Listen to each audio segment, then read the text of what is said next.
डरो कि इस संसार में अगर भगवान का आश्रय नहीं है तो तुम कहीं ना कहीं फंस जाओगे। जीते जीते सब आंखें खराब हो रही, कान खराब हो रहे, पता नहीं क्या क्या। एक एक रुपया, एक एक वस्तु ऐसे सजो सजो के, सीमेंट ऐसी आनी चाहिए कि कल्प तक विनाश ना हो। वो अपना मरने के लिए तैयार है। जब हमसे किसी ने प्रेम करने की चेष्टा की तो हमने उल्टा किया है। इसके आगे कोई टिका नहीं होगा। टिक जाए तो जहां हम है वहीं वो पहुंच जाएगा। रंग बदलते देखा है, रंग बदलते देखा है। एक क्षण कुछ और, दूसरे क्षण कुछ और। प्रियाजू से प्रेम करोगे, हम तुम्हें बहुत प्यार करेंगे, और प्रियाजू को छोड़ करके तुम सोचोगे कि गुरु साक्षात परब्रह्म, तो तुम कसौटी पे आ नहीं सकते। जो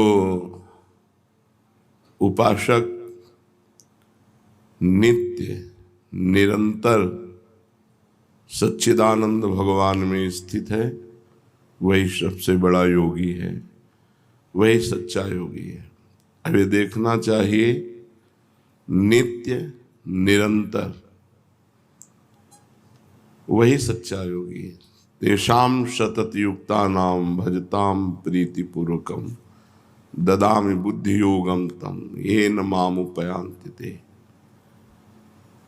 इसके आगे कुछ नहीं। सबसे बड़ा योग, ज्ञानियों से भी बढ़कर, तपस्वियों से भी बढ़कर और कर्म योगियों से भी बढ़कर के भगवान ने अपने परम प्रेमी भक्त को बताया है। हर समय भगवान का चिंतन, संसार का चिंतन असहनीय हो जाए, संसार का चिंतन अच्छा न लगे, हर समय नाम जब चल रहा है, भगवान के रूप का चिंतन, भगवान की लीलाओं का चिंतन, सच्चा योग है। जीव का नित्य सत्य सच्चिदानंद रूप भगवान से नित्य जुड़े रहना। योग माने होता है जुड़ना, हर समय भगवान से जुड़े रहना। तो ये संसार असत्य है, क्षणभंगुर है, क्या ये ठीक है? हाँ, भूत काल, वर्तमान काल और भविष्य काल, तीनों कालों में इसकी सत्ता नहीं संसार की। ये स्वाप्निक है, इसलिए पूर्ण सत्य है। इसमें कुछ सार बात नहीं। जैसे भूसी में कोई सार बात नहीं होती, ऐसे ये जो आप देख रहे हो नाना प्रकार की भोग विलासता, जैसे आपने स्वप्न में देखा तो जगह तो सार बात क्या मिली? कुछ नहीं। मरोगे तो तुम्हारे पास क्या जाएगा? अब जैसे बड़ी बड़ी बिल्डिंगें, मोटर, कार, रुपया, पैसा, ये सब ऐसे स्वाप्निक है, इसमें कोई सत्य थोड़ी है।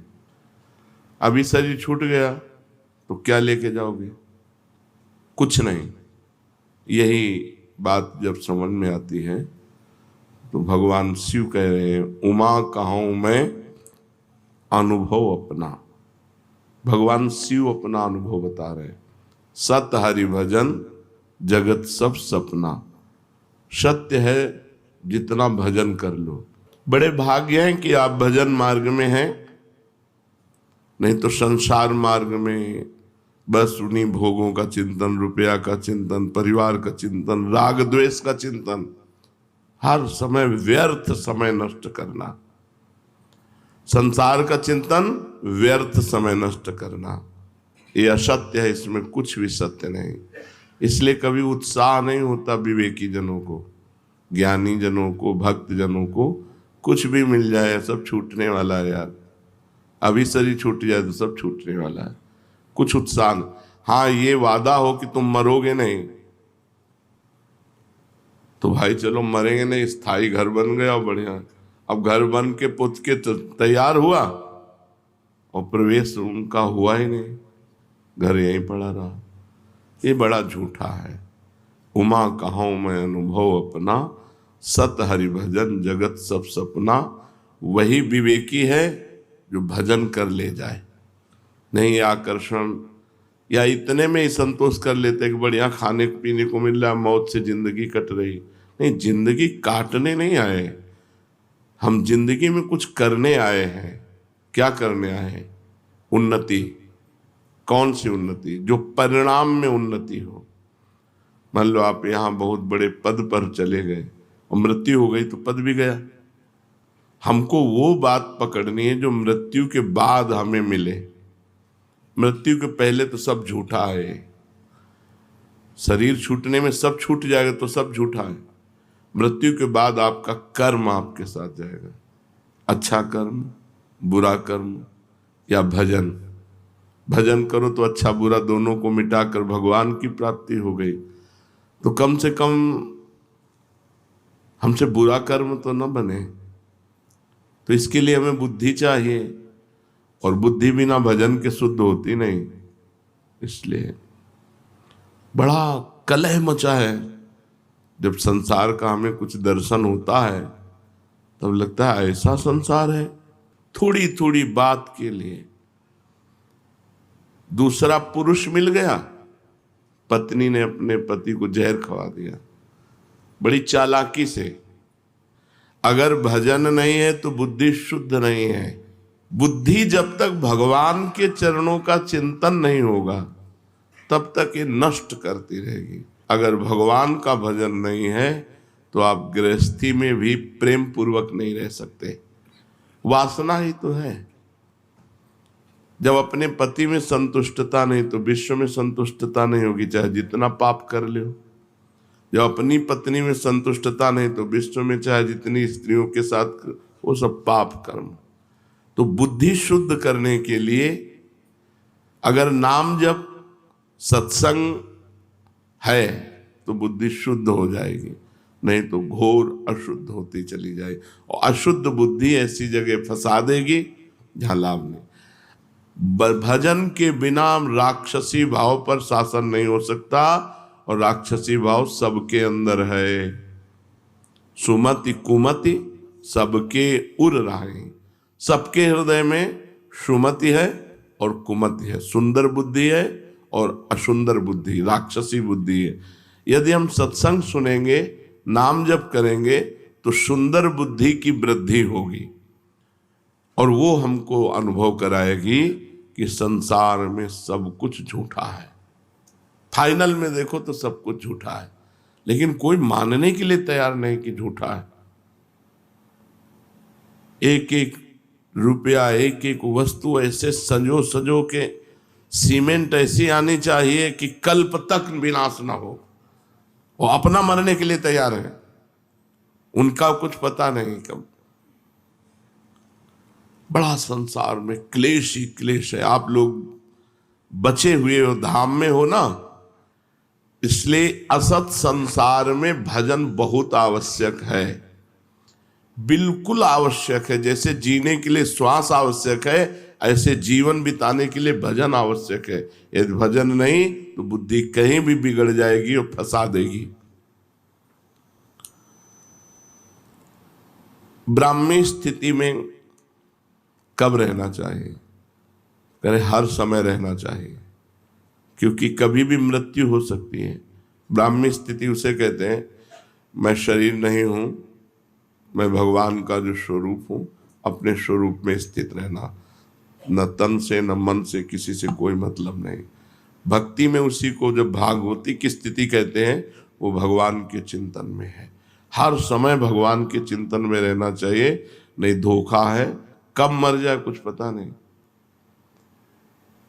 एक गाय को इधर बांध दिया रोड के किनारे, और उसका गोबर उठा रही थी, और एक ट्रक आया पीस गया।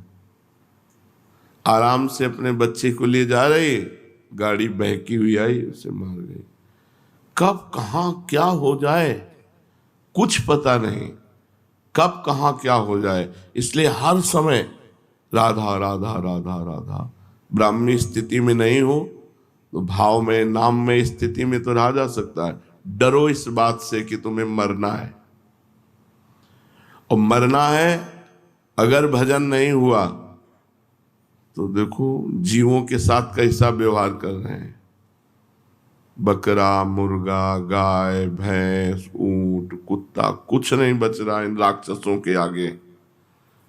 ऐसी राक्षसी बुद्धि बन गई है, कुछ नहीं बचा। धीरे धीरे अपने देश में सब बाहरी हवाएं आ रही। अब बताओ, अगर हम बकरा बन गए और जिंदा जलाया जाता है, स्वादिष्ट मांस बनाने के लिए पैर ऊपर बांध दिए गए और नीचे से आग लगा दी गई, वो तड़प तड़प के मरता है। बनना है बकरा, चुपचाप भजन करो, नहीं बकरा बकरी बनोगे।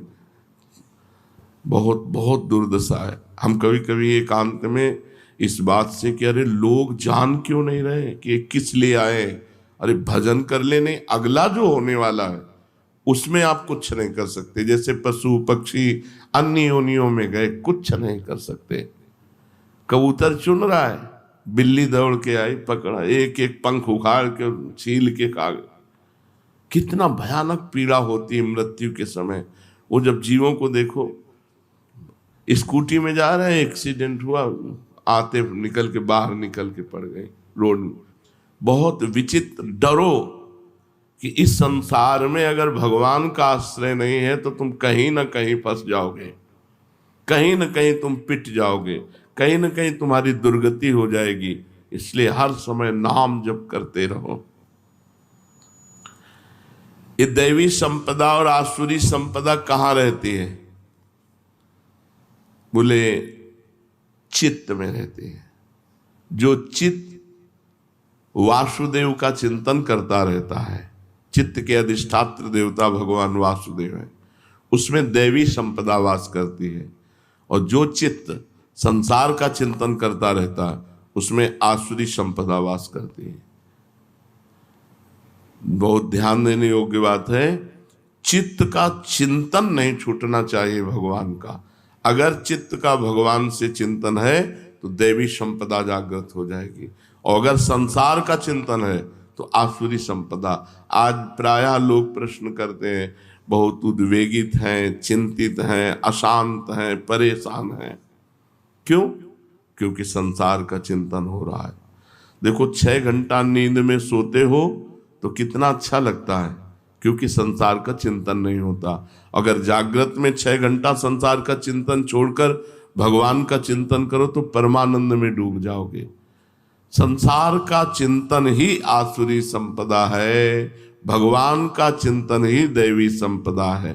सारे सद्गुण उसके हृदय में आ जाते हैं जो भगवान का चिंतन करता है। ये आसुरी संपदा और दैवी संपदा दोनों चित्त में रहती हैं।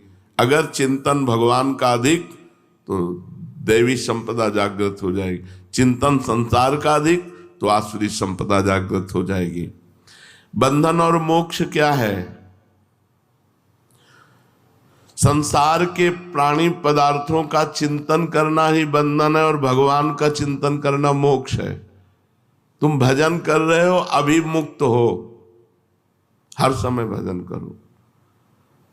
लोग शरीर सुख के लिए परेशान हैं, और शरीर का सुख त्यागने से आनंद प्राप्त होता है, और शरीर सुख में आनंद प्राप्त करना चाहते, बस यही परेशानी। जीते जीते सब आंखें खराब हो रही, कान खराब हो रहे, पता नहीं क्या क्या। अब तो बड़ी विचित्र समस्याएं हैं।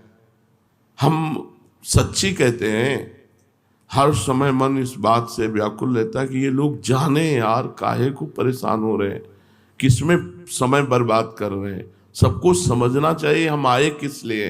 एकमात्र केवल भगवान की चर्चा, भगवान का चिंतन करते हुए, सांसारिक कार्य करते हुए। बंधन क्या है? संसार का चिंतन। मोक्ष क्या है? भगवान का चिंतन। संसार के प्राणी पदार्थ में ममता ही बंधन है, और भगवान के चरणों में ममता मोक्ष है।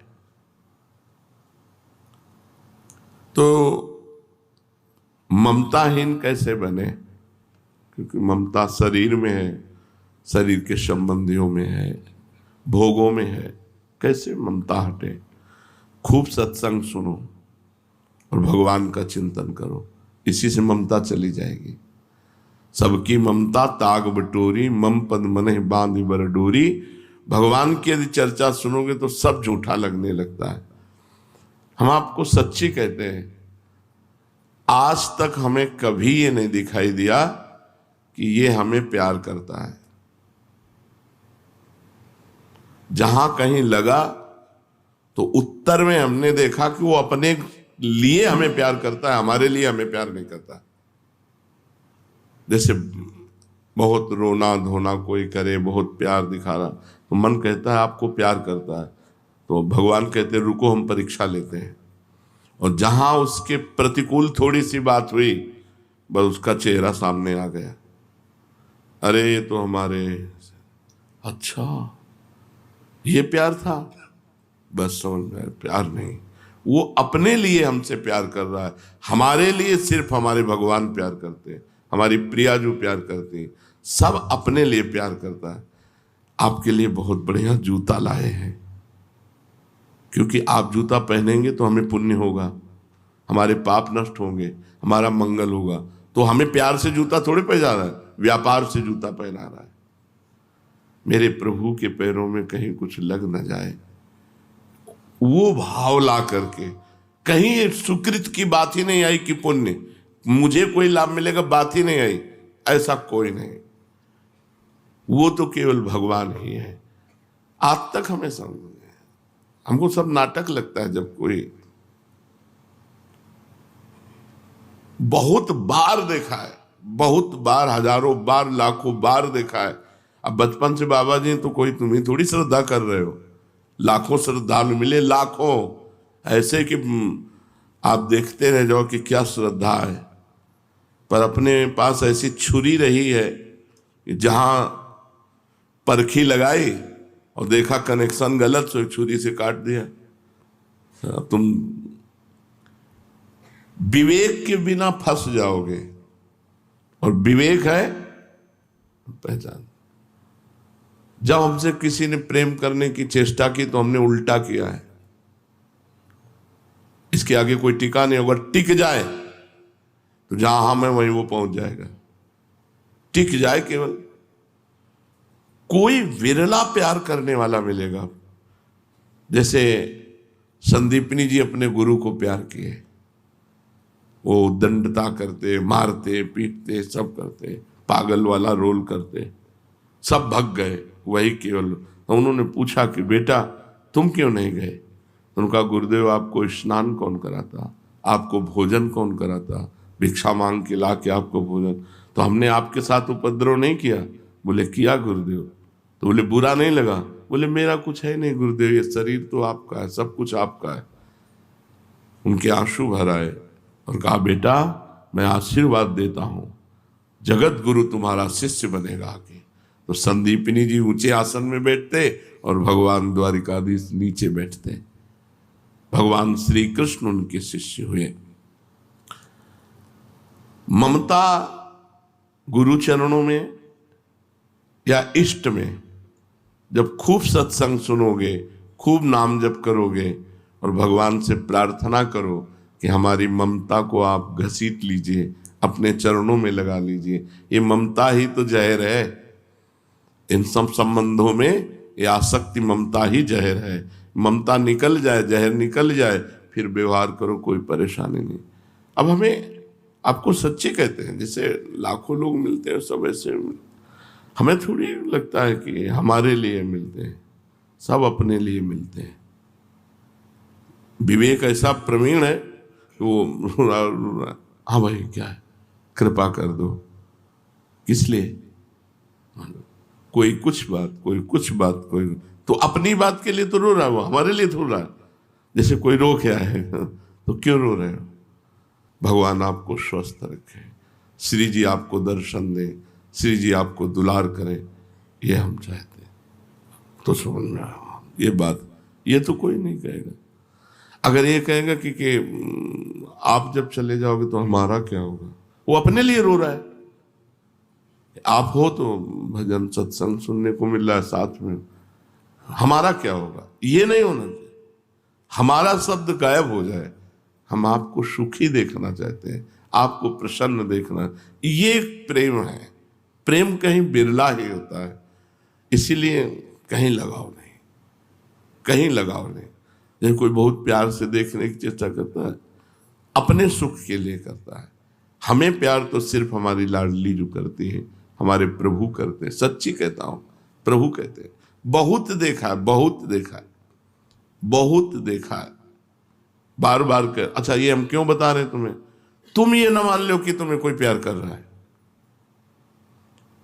रंग बदलते देखा है, रंग बदलते देखा है। एक क्षण कुछ और दूसरे क्षण कुछ और। तो अपने लोग कोई संसारी आदमी थोड़ी हैं कि हम तुम्हारे, जब तुम प्यार कर रहे थे उसको तौला, और जब तुम वार कर रहे थे वचन का उसको तौला। ये वही है जिससे कभी प्यार शब्द हो ही नहीं सकता, केवल प्रभु से। और चूक स्वार्थी पुरुषों में होती ही है, और परमार्थी पुरुष में प्यार नहीं होता, और समानता होती है। जैसे आप परमार्थ में चल रहे हो तो जो मैं हूं वही तुम हो, तुम हो वो मैं हूं। इससे ज्यादा प्यार और क्या हो सकता है? जाओ, हम तुमसे तदात्म होते हैं, जो मेरा स्वरूप हो वही तुम्हारा स्वरूप जागृत हो जाएगा। तो कहीं ममत्व न रखे, जननी जनक बंधु सुतदारा, तन धन धाम सुहृद परिवारा, सबकी ममता ताग बटोरी, मम पद मन ही बा। लाडली से बढ़कर प्यार करने वाला कोई, यहां तो कोई है ही नहीं प्यार करने वाला। सच्चाई ये है, तुम जितना प्रियाजू से प्रेम करोगे उतना हम तुम्हें प्रेम करेंगे, और तुम जितना हमसे प्रेम करोगे उतना ही हम तुम्हारे प्रतिकूल मिलेंगे। देखेंगे कि तुम प्रेम करते हो कि नहीं। इसलिए हमसे तो करना मत ही। प्रियाजू से प्रेम करोगे हम तुम्हें बहुत प्यार करेंगे, और प्रियाजू को छोड़ करके तुम सोचोगे कि गुरु साक्षात परब्रह्म, तो तुम कसौटी पे आ नहीं सकते। हम तुमसे प्रतिकूल व्यवहार करेंगे। इसीलिए बहुत बचा के हम रहते हैं। कोई ऐसा नहीं है कि जिसको बहुत, और जो बहुत नजदीक है उनकी धज्जियां उड़ती रहती हैं। तुम क्या समझते हो? बहुत सौभाग्यशाली जो सेवा में रहते हैं, उनसे एकांत में पूछो कि तुम सौभाग्यशाली हो क्या? ऐसे कांपते रहते हैं। ममता कहीं नहीं रखनी प्यारे। बस ये सत्संग की सार बातें इस समय हुआ करती हैं। ममता कहीं नहीं रखनी, सब में भगवान का भाव रखकर। केवल नाटक है, यहां कोई प्यार नहीं करता, कोई प्यार नहीं करता। प्यार का मतलब होता है आपके लिए। ऐसा केवल प्रभु करेंगे अपने लिए। आप मेरे अनुकूल हैं इसलिए मैं आप, और प्रतिकूल जब हो, बहुत तरह की प्रतिकूलता होती है। आप हमें खूब सेवा कर रहे हो, हम इनको माला पहना रहे हैं, इनकी तरफ देख रहे हैं, इनको दुलार कर रहे हैं, और तुमको दकार रहे, फिर भी आपका प्यार हो कि हम तो आपसे प्यार करते हैं, हमारे साथ क्या व्यवहार करते हो हमको इससे थोड़ी लेना देना है, हम आपसे प्यार कर। ये केवल भगवान और भगवान के प्रेमी भक्तों में बात मिलेगी, अन्यत्र नहीं। इसलिए अपने जीवन में किसी से प्यार ना करें, किसी से ममता ना करे, नहीं तो हम संसार में फंस जाएंगे। हिरन में ममता कर ली, प्यार कर लिया तो अगला जन्म हिरन का हुआ। निरपेक्ष रहने, और यहां कोई प्यार नहीं करता। बार बार इसलिए कह रहा हूं कि हमको लगता है हमें कोई प्यार करे, हमें लगता है कोई हमें प्यार करे, तो इस धोखे में न रहना कि यहां कोई तुम्हें प्यार करेगा। तुम्हारा शोषण करेगा, तुम्हें भ्रष्ट करेगा, तुम्हें श्री जी से हटा देगा। श्री जी से जोड़ने वाला प्यार तो केवल इष्ट और गुरु का होता है। मोक्ष में और भगवत प्रेम में क्या अंतर है? वैसे तत्वता तो कोई खास अंतर नहीं है, पर अंतर रहता है। एक तरंग समुद्र में मिल गई, ये हुआ मोक्ष। जैसे दो चीटा चीनी के बोरे में लगे थे, चीनी कढ़ाई में पलटाई गई तो एक चीटा चीनी के साथ चीनी बन गया, यह है मोक्ष। और दूसरा चीटा बोरे के बाहर लगा हुआ उसका स्वाद ले रहा है चीनी का। तो इसे सही माने में कौन से चीटे का सौभाग्य माना जाए? जो स्वाद ले रहा है। जो चीनी बन गया वो तो चीनी बनी गया। इसीलिए यहाँ कहते हैं कि रसाद्वैत है, एक ज्ञानाद्वैत होकर ब्रह्ममय हो गया और दूसरा रसाद्वैत होकर रस का स्वाद लेता रहता है। इसलिए मोक्ष को भी प्रेमी जनों ने ठुकरा दिया है। मोक्ष का मतलब है समुद्र की तरंग, तरंग नाम हट गया, वो समुद्र हो गया, अगाध समुद्र, तभी अहम ब्रह्मास्मि। लेकिन भक्तजन अद्वैत रहते हैं। कैसे अद्वैत रहते हैं? अपनी ही उस दिना रही एक रहे नंदलाल, पर वो स्वाद लेते हुए वो नंदनंदन नहीं बन जाते। उनकी दृष्टि में, उनके भाव में, उनके चिंतन में केवल प्रभु है। अपना अस्तित्व ही गायब हो गया, अपना चिंतन ही गायब होगा, केवल प्रभु। मुक्ति किसे कहते हैं? दुख, क्लेश, बंधन, ममता, आसक्ति, अज्ञान, सबका अभाव हो गया, अखंड आनंद, उसे मोक्ष कहते हैं। अज्ञान किसे कहते हैं? माया के जितने कार्य हैं सब अज्ञान में हैं। सृष्टि, पालन, संहार, इसी में सब कुछ, ये सब अज्ञान में हो रहा है। ज्ञान में न जन्म है न मरण है, ये सब स्वाप्निक है। इस सृष्टि का सृजन भी स्वाप्निक है और सृष्टि का पालन भी स्वाप्निक है और सृष्टि का लय भी स्वाप्निक है। अगर ज्ञान दृष्टि से देखा जाए तो ये एक सिनेमा है, जगन नाटक वैभवा। जगत रूपी नाटक पर्दे पर वो परब्रह्म परमात्मा जादूगर अनंत रूपों में प्रकाशित होकर खेल कर रहा है, अपने आप का सृजन करता है, अपने आप का पालन करता है, अपने आप का लय करता है। ये जो प्रभु के सिवा और कुछ दिखाई दे रहा है, ये सब झूठा है। इसी को जो जान गया उसे मोक्ष कहते हैं। संपूर्ण ज्ञान का नाश हो जाना ही मोक्ष पदवी है। सच्चा भक्त कौन है? जिसकी भोग वासना नष्ट हो गई है। शरीर भोग, खान पान, नाना प्रकार की भोग वासनाएं, प्रारब्ध अनुसार शास्त्र के सम्मत जो शरीर निर्वाह के लिए खान पान वस्त्र मिल गया, उसकी चाह नहीं है। भोगों की चाह का नाश हो जाना ही सच्चे भक्त का स्वरूप है। जाहि न चाही कबहु कछु, तुम सन सहज सने। जिसे कभी कुछ नहीं चाहिए वही सच्चा भक्त है। विवेक किसे कहते हैं? जो संसार का और भगवान का ज्ञान करा दे, सत असत का जो निर्णय कर दे, उसे विवेक कहते हैं। भगवान ही अपने हैं, संसार सब स्वाप्निक है, ये अंदर बात बैठ जाना विवेक है। संसार प्रपंच सब मिथ्या, भगवान, भगवान का नाम, भगवान का रूप, भगवान का धाम, भगवान की लीला, ये सत्य। ये बात हृदय में बैठ जाए तो विवेक, ये हृदय में बैठ जाए सब। जब झूठा है तो फिर क्या? तो इतना विवेक प्रवीण होता है, वो कहें ये बहुत बढ़िया बन रहा, तो मर जाएंगे तो लाद के ले जाएंगे क्या? वैराग्य काटता रहता है, विवेक काटता रहता है। जो भगवान से जोड़े और संसार से हटाए, उसी का नाम विवेक है। और ये विवेक बड़ी कृपा से प्राप्त होता है। भगवान जब कृपा करते हैं तब ये विवेक प्राप्त होता है। क्या होगा? हम अभी से आप 5 मिनट खा लेते हैं, फिर क्या होगा? फिर वही अशांति। हम 5 मिनट भोग लेते हैं, फिर वही अशांति। होगा क्या? परिणाम क्या होगा? इसलिए भोगना ही नहीं, इसलिए खाना ही नहीं। जो प्रारब्धवशात शरीर पोषण के लिए बस वैसे निरपेक्ष होकर डाल ले, हर समय नाम जप।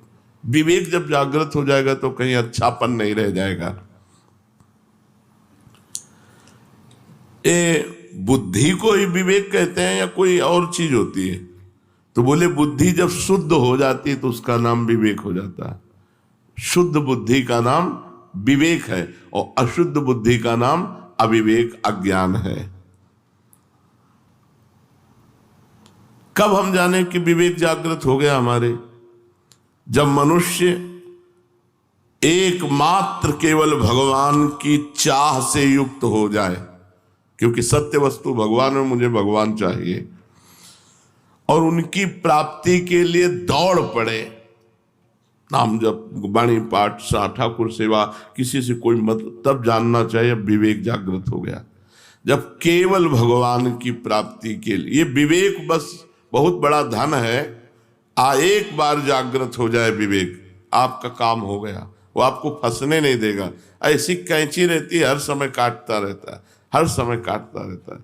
बहुत बहुत कृपालु भगवान कृपा करते हैं तब विवेक होता, पर ये बिना सत्संग के होता नहीं है। बिन सत्संग विवेक न होई, राम कृपा बिन सुलभ न सोई, होए विवेक मोह भ्रम भागा, तब सब विषय विलास विरागा। अपने आप संसार से छुटकारा मिल जाए यदि विवेक में। भगवान से प्रार्थना करना चाहिए कि मुझे विवेक प्रदान करो। जब मनुष्य केवल भगवान के लिए तड़पने लगता है तब सच्चा विवेक माना जाएगा। रात दिन भजन केवल भगवान के लिए। विवेक का संरक्षण कैसे करें? अगर जागृत हो गया है तो हम अपने विवेक को बढ़ाएं और बचाएं कैसे? तो बोले दिए हुए विवेक से बुरे आचरण न होने पावे। यदि विवेक जागृत हो गया कि सब झूठा है तो होश में, ये भी बलवान है, काम क्रोध लोभ मोह मद मत्सर, झूठा कहते रहोगे वही पहुंच जाओगे। बहेलिया आएगा, जाल बिछाएगा, दाना डालेगा, चुगना नहीं। एक संत ने सिखाया पक्षियों को, वो सब पक्षी जाल में फंसे थे, वो कह रहे थे बहेलिया आएगा, जाल बिछाएगा, दाना डालेगा, चुगना नहीं। तो संत निकले, उनका मूर्खो, ये हम तुम्हें गाने के लिए नहीं सिखाया था, ये तुमको सिखाया था कि बहेलिया आएगा, जाल डालेगा। तो हम लोग ऐसे ही है, ये सब झूठा है। अवसर मिलने पर, तो बोले अवसर मिलने पर गलत आचरण ना करो तो आपका विवेक बढ़ेगा और आपका विवेक सुरक्षित रहेगा, और विवेक का सदुपयोग करो। भगवान की जितनी तरफ आगे बढ़ सको, भगवान के मार्ग में बढ़ सको। जब कोई इस संसार में रहता है, सबके बीच में रहता है, तो भोगों के बिना रह कैसे सकता है? अब संसार में ही रहना है, सब स्त्री पुरुष सब ऐसे, कैसे भोगों के बिना कैसे रह सकता है? यही तो विवेक का असली कमाल है। यही विवेक का असली कमाल है कि भोगों के बीच में भी रहते हुए तुम्हें भोगी नहीं योगी बना देगा। नहीं, रुचि नहीं, रुचि नहीं रहेगी, ऐसे हो जाएगा। जैसे वो कोई बमन देखे, उल्टी देखे तो कैसा लगता है? सोच देखे तो कैसा लगता है? मलवत भोगों का त्याग, वमनवत भोगों का त्याग और विश्ववत भोगों का त्याग, ऐसा शास्त्रों में आया है। तो जो रमा विलास राम अनुरागी, तजत बमन जिम जन बड़ भागी। विषय भोगों के बीच में रहते हुए अच्छी नहीं, परम पवित्र शरीर, परम पवित्र विचार, क्योंकि विवेक है ना, वो छूना भी नहीं चाहता किसी को, किसी भोगों की तरफ बात जाने दो। ये पवित्रता जरूरी है। जितना आप निरपेक्ष रहेंगे तो आपका मन पवित्र होगा, और जितना आप अस्पृश्य रहेंगे, छुएंगे नहीं, तो तन पवित्र रहेगा। रहना चाहिए, जल्दी किसी को टच नहीं करना चाहिए। तो उससे आपके अंदर पवित्रता जब बढ़ेगी तो आप समझो भोगों की तरफ अपने आप अरुचि हो जाएगी। और यही हमारी साधना का फल है कि कोई भोग हमें अच्छा न लगे। कौन सा भोग अच्छा है, कौन सा अच्छा है, विचार करके देखो। पर ये कहते रहोगे है क्या, वहीं पहुंच जाओगे। अगर भजन नहीं हुआ, भगवान की शरणागति नहीं हुई, बहुत बहुत सावधानी। भजन आपका आनंद क्यों नहीं देता? ये खामियां हैं, ये कमियां हैं। आप एकांत में अपने चरित्र को अपवित्र कर दो और खूब माला चलाओ तो आपको भगवदानंद अनुभव नहीं होगा। और थोड़ा भजन कम हो लेकिन चरित्र पवित्र है तो हृदय में स्वाभाविक आनंद आता रहेगा।